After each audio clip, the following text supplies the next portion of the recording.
The first thing you want to take care of every day, Lord, bless me. Why? So you can be a blessing. Keep me from the evil of the day.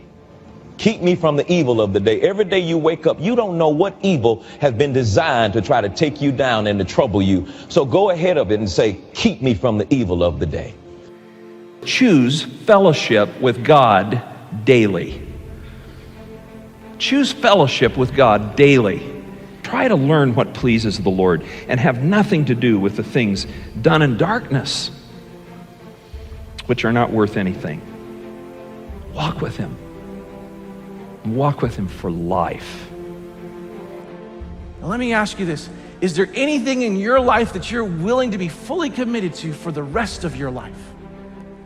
There might be things you're committed to right now that's taking your time and your energy, and you shouldn't be committed to those because God wants first priority in your life and a whole heart commitment.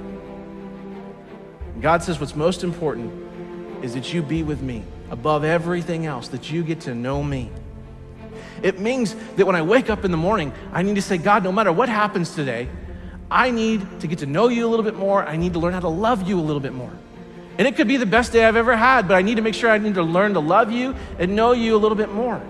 And God says, if you do that, that day was a success. And the opposite is true too, which is, let's say you get up and you don't even think about God. And you've got this great day. You go and you make the sale. You finally get the job. You finally get a date with a live girl. Whatever it is, okay? You're a success that day. It's your best day ever that you've got. And you forget about God. God says that day was a waste. It was a failure because you forgot me. What's most important is that you get to know the Lord and get to know Him. And it's a mistake that you and I make all the time in our lives where we don't think about inviting God into our daily experiences. And we think, God, I've got this. I got my dating. Don't worry about my dating. I've got it, God. I know what I'm doing. Oh, God, don't worry about my work. Oh, I'm good. I'm good, God. I've got my work. Don't worry about my dreams, God. Oh, don't touch my dreams. Don't worry about them. I've got them. And we totally rule out God. Am I going to put my faith in my own wisdom, in my own power, in my own resources, or am I going to trust God? Am I going to let God do the battle for me and trust His power and His provision in my life? And the fact is that when we make that choice, we need to know that God wants to do battle for us. God wants to go before us in battle. He wants to go with you in battle. He wants to help you in your troubles and the problems that you have. So whatever trouble you're in, whatever battle you're in right now, seek the Lord, seek His power. He wants to give it to you. Prayer is a weapon of our faith. It is one of the greatest weapons of our faith. It should be our first response and not our last resort when we go through times of trouble. Call out to God and rely on Him. God wants you to know that He wants you to experience the fullness of His presence in your life, not just every day of your life, but every moment of your life. You can experience His presence if you want it. You can tap into it, and that's the promise He gives us. He promises His presence in our lives when we seek after Him. You may go through deep waters. You will go through deep waters in your life, but you will not drown. You will go through storms in life, and God will get you through those storms.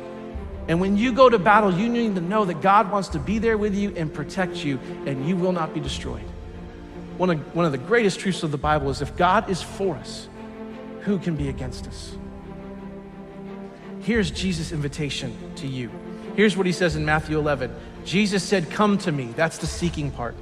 Come to me, all you who are weary and carry heavy burdens, all the things that are weighing you down. And here's His promise, and I will give you rest. Let me teach you because I am humble and gentle at heart, and you will find the rest for your souls. And so what I can tell you with great honesty and sincerity is that if you're in the desert and you're in the battle and you've been in there for a long time and you're gonna be in it, God's presence will be with you and He will protect you and He will give you the rest. And I have found if I have that, that is all I need. I don't have to have the answers. I don't have to understand. But if I got God and I feel Him and I know Him and He's there, then I am good. How do we need to make sure that we don't miss out on God's blessing when we're seeking Him? Well, there's a familiar verse that gives us great direction. It's Proverbs 3, 5, and 6. It says this, trust in the Lord with all your heart and lean not on your own understanding. And in all your ways acknowledge Him, and He will direct your paths. This word trust means to trust him not just in the convenient ways, not just in the easy ways, not even just in the spiritual ways, but trust him in all of the ways that we have in our lives, in the big and the small. Trust him on the roads of life that you've been on before, and trust him on the roads you've never been on, and those paths you've never taken, and those safari crazy roads where there is no path, that you're out there in the middle of the wilderness on your own. Trust him. And this word acknowledge in here, this word acknowledge means a deep, intimate, penetrating relationship where you know a person in the deepest and fullest sense. That's the kind of relationship God wants to have with you and with me. So our life goal needs to be this, that we need to seek God in every area of our life when we don't know what to do. And we need to seek God when we do know what to do.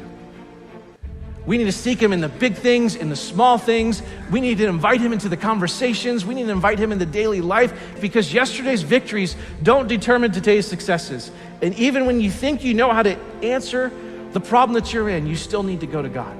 You still need to trust him, because the greatest faith of yesterday will not give us the confidence of today unless we stay connected to God, because he wants to bless our lives.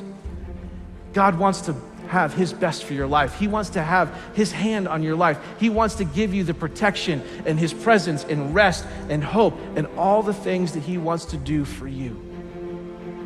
He wants that. 2 Chronicles 16:9 says, the eyes of the Lord search the whole earth.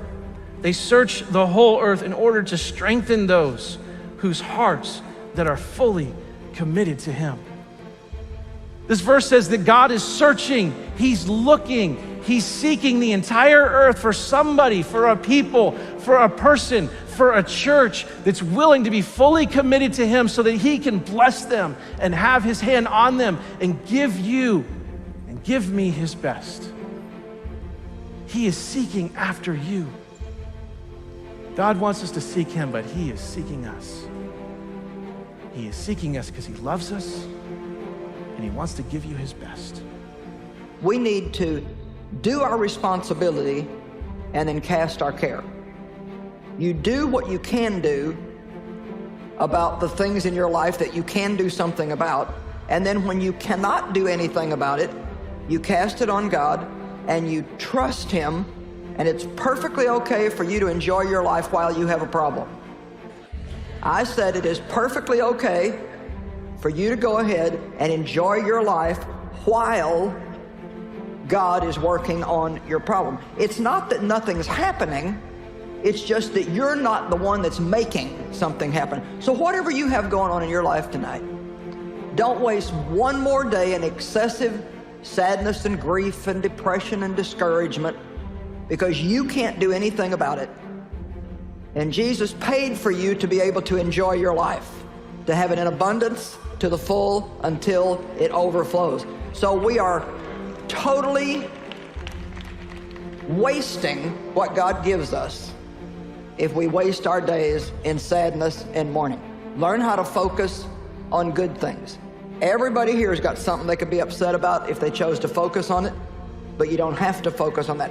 And what we focus on is what we magnify in our lives. What we talk about is what we become more consciously aware of in our lives. If there's a problem that needs to be dealt with it, deal with it, but don't focus on it. Think about the possibilities in your life, not the problems in your life. Hebrews 12:2 very simply says, looking away from all that will distract unto Jesus, who is the author and the finisher of our faith. Learn how to celebrate the good instead of grieving excessively over the bad things in life. No matter where you started in life, you can have a good finish. It doesn't really matter where you began, you have got a good finish coming. Let's have a shift in our thinking. Let's have a shift in what we're focusing on. Surely you can find something in your life to focus on that's worth celebrating. And we're going to be excited about the things that are yet to be done, that we know that God is working on and that God is doing.